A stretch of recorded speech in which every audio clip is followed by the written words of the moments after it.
Hello बच्चों, कैसे हो? उम्मीद करती हूँ आप सभी अच्छे होंगे और अपनी पढ़ाई भी अच्छे से कर रहे होंगे। आज मैं आपको जो मैंने कहानियों की श्रृंखला चलाई हुई है उसमें एक दूसरी नई कहानी लेकर आई हूँ जिसका नाम है निराली पोशाक। ये कहानी चिल्ड्रंस बुक ट्रस्ट द्वारा प्रकाशित की गई है और इसे लिखा है आशा नेहमिया ने। आशा नेहमिया जी ने लिखा है और इसमें एक ऐसा व्यक्ति है जो उसे अपने लिए एक नई ड्रेस ढूंढना बहुत मुश्किल हो गया है। पोशाक का मतलब है ड्रेस, तो वो नई ड्रेस नहीं ढूंढ पा रहा है। तो देखते हैं उसे कैसे उसकी नई ड्रेस मिलती है। शुरू करते हैं कहानी। जैसे कि आपको ये दिख रहा है, ये हैं इस कहानी के मुख्य पात्र जिनका नाम है, क्या नाम है इनका? इनका नाम है गोल मटोल राम। तो अब शुरू करते हैं इसे पढ़ना।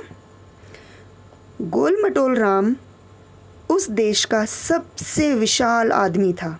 वह नारियल के पेड़ से भी ऊंचा और बरगद के पेड़ से भी चौड़ा था।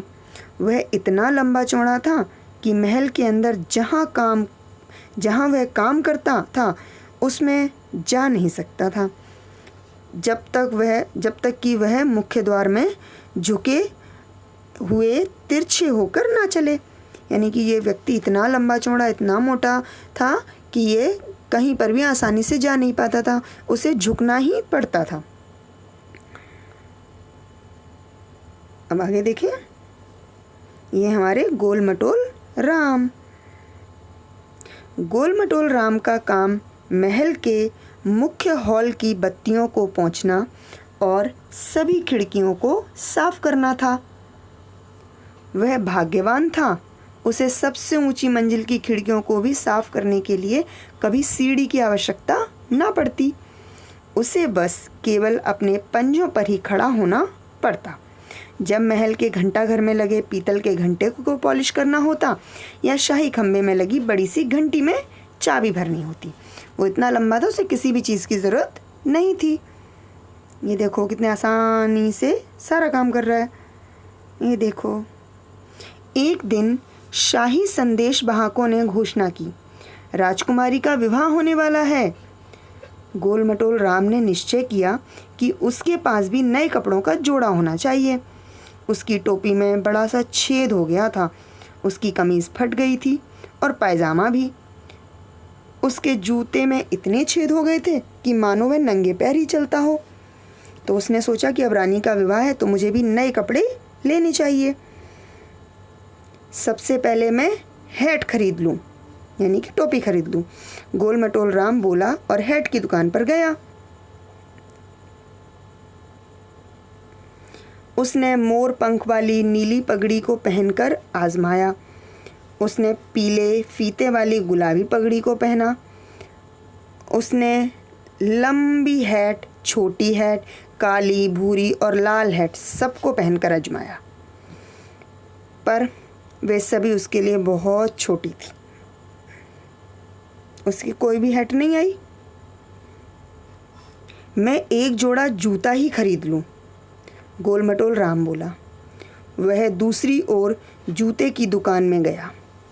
उसने सुनहरे बक्सुए वाले भूरे जूते पहने, धारीदार फीतों वाले काले जूते पहनकर जांचा। जूते और चप्पल, सैंडल और बूट उसने सभी को आजमाया, पर वे सभी भी उसके लिए छोटे थे।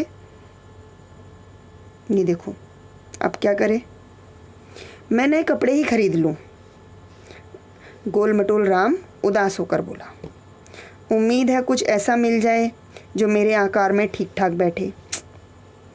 कपड़े की दुकान में उसने रोशनी, रेशमी कमीज़ें और बास्कट, चौड़े पायजामे और संकरी पतलूनें आजमाई। सब पहन कर दिखा उसने, पर फिर वही बात, वे सभी उसके लिए बहुत छोटे थे। अब क्या करे? ये देखो कितना बड़ा था कि उसे सीढ़ी लगाकर उसको उस तक पहुंचा जाता था। आगे देखें। महाशय, आप दर्जी के पास क्यों नहीं जाते? दुकानदार ने सुझाया। वह आपके लिए नए कपड़ों का जोड़ा बना देगा।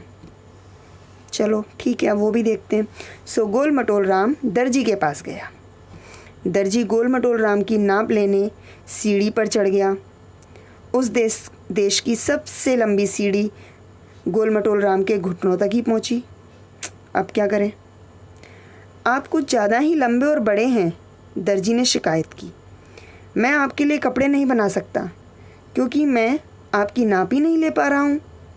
गोल मटोल राम पेड़ के नीचे बैठ गया और उदास था। मैं राजकुमारी के विवाह में कैसे शामिल हो सकता हूँ जब तक मेरे पास नए कपड़े ना हों? वह उदास होते हुए बोला। तभी एक टोकरी वाला कई तरह की टोकरियां लेकर उसके पास से गुजरा। रुको रुको, गोल मटोल राम चिल्लाया, कृपया मुझे अपनी एक टोकरी दे दो। सबसे बड़ी टोकरी देना जो हम तुम्हारे पास हो।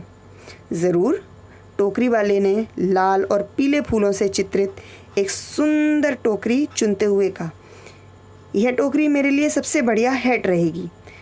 गोल मटोल राम ने टोकरी सिर पर रखते हुए कहा और पुरानी टोपी उतार फेंकी। अब उसकी टोपी तो तैयार हो गई। अब आगे देखें। उसके नए हैट ने उसे नदी किनारे टहलते समय धूप से बचाया। यानी वो शाम के टाइम नदी में टहल रहा था तो उसे धूप लग रही थी तो उससे बचा लिया। उसने नाव वालों को अपनी नावों के साथ नदी किनारे प्रतीक्षा करते देखा। उसे एक तरकीब सूझी। तब वो इंतज़ार कर रहे थे नाव वाले, तभी उसे एक आइडिया आ गया। क्या आप अपनी 2 नावें मुझे बेच सकते हैं? गोल मटोल राम ने कहा। तुम हमारी नावों का क्या करोगे? नाव वाले ने पूछा। ज़रा ठहरो और देखो, गोल मटोल राम ने उत्तर दिया। अब वो क्या करता है उन नावों का, जरा देखते हैं।